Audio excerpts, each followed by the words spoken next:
आज संगठन कार्यालय में जहां पर हम लोग अभी बैठे हैं, आज की जो प्रेस कॉन्फ्रेंस है, इसका एक बहुत ही मुख्य उद्देश्य यह है कि जिस तरह से कालाडूंगी नगर पालिका में संगठन द्वारा 27/4/2024 को पिछले 1988 से लगातार नगर पालिका अध्यक्ष का जो पद था वो लगातार जनरल पद के लिए आ रहा था, जनरल कास्ट के लिए आ रहा था। तो उसमें संगठन ने 27/4/2024 को ये मांग की थी, संवैधानिक व्यवस्था के अंतर्गत पिछड़ा, दलित, अल्पसंख्यक इनकी भी हिस्सेदारी होनी चाहिए। इस संदर्भ में संगठन ने मांग की थी कि जो नगरपालिका अध्यक्ष कालाडूंगी का जो पद है, अनुसूचित जाति के लिए भी एक बार रिजर्व होना चाहिए। जिस संदर्भ में डॉक्टर अंबेडकर एकता फाउंडेशन कालाडूंगी ने यह मांग की थी कि कालाडूंगी नगर अध्यक्ष का जो पद है वो रिजर्व होना चाहिए। जिस संदर्भ में 14/12/2024 को उत्तराखंड सरकार ने संगठन की मांग को देखते हुए जो कालाडूंगी नगर अध्यक्ष का जो पद है उसे महिला आरक्षित किया, जिससे अनुसूचित जाति समाज में एक खुशी की लहर थी कि कम से कम उत्तराखंड सरकार कम से कम जो अनुसूचित जाति जो महिला का जो पद उत्तराखंड सरकार ने दिया था, जिसके लिए अनुसूचित जाति के जितने भी लोग थे वो काफी खुश थे। और उत्तराखंड सरकार जो माननीय मुख्यमंत्री धामी जी हैं, उनका हमारी तरफ से, संगठन की तरफ से एक धन्यवाद ज्ञापित भी किया गया था। लेकिन बड़े दुख के साथ आज हमें दोबारा ये प्रेस कॉन्फ्रेंस करनी पड़ रही है, ये कहते हुए कल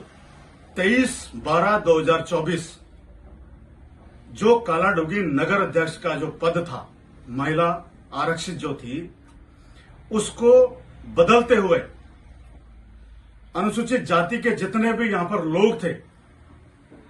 उनकी भावनाओं को ठेस पहुंचाते हुए माननीय मुख्यमंत्री धामी जी ने, उनकी सरकार ने जितने भी अनुसूचित जाति के लोग हैं उनका जो है उनको न मानते हुए जो पद को जो बदला है, उसके लिए कालाडूंगी नगर के जितने भी अनुसूचित जाति के लोग हैं उनके अंदर पूर्ण रूप से रोष व्याप्त है। और उनकी यह मांग है कि जो नगर अध्यक्ष का जो पद था उसे पूर्ण रूप से जिस तरफ से पहले था वो किया जाए। और उनका यह भी कहना है कि जिस तरह से उत्तराखंड सरकार ये आज तक की जितनी भी सरकारें थी, क्या अनुसूचित जाति के लोग केवल और केवल वोट देने के लिए हैं, या उनका हमेशा इसी तरह से इस्तेमाल होता रहेगा, यूज होता रहेगा? क्या उनका कोई संवैधानिक अधिकार नहीं है कि वो किसी भी पद के लायक नहीं है? कम से कम इतना सोचना चाहिए था धामी जी ने कि अनुसूचित जाति के लोगों को भी प्रतिनिधित्व देना चाहिए था। आज अनुसूचित जाति के जितने भी लोग हैं उनके अंदर रोष व्याप्त है कि वो हमेशा क्या इस्तेमाल होने के लिए हैं।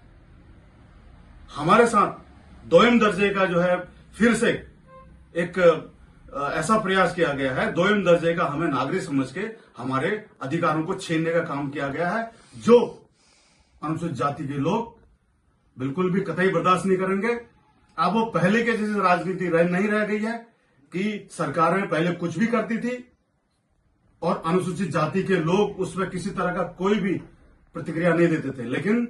अब आज वर्तमान में ऐसा नहीं चलेगा, बिल्कुल नहीं चलेगा। अनुसूचित जाति के लोग आज पूर्ण रूप से जो आने वाला जो चुनाव है उसमें जो वर्तमान सरकार है उसको नाको चने चबाने का काम करेगी और ये दिखाएंगे कि किस तरह से आपने अनुसूचित जाति का जो उनका हक और अधिकार थे उनको मारने का काम किया है। और हम चुनाव में इस चीज को दिखाएंगे और हम अपनी पूरी ताकत के साथ ये दिखाएंगे कि किस तरह से चुनाव होता है और हम पूर्ण रूप से इस चुनाव को बदलने का काम करेंगे। बहुत बहुत धन्यवाद।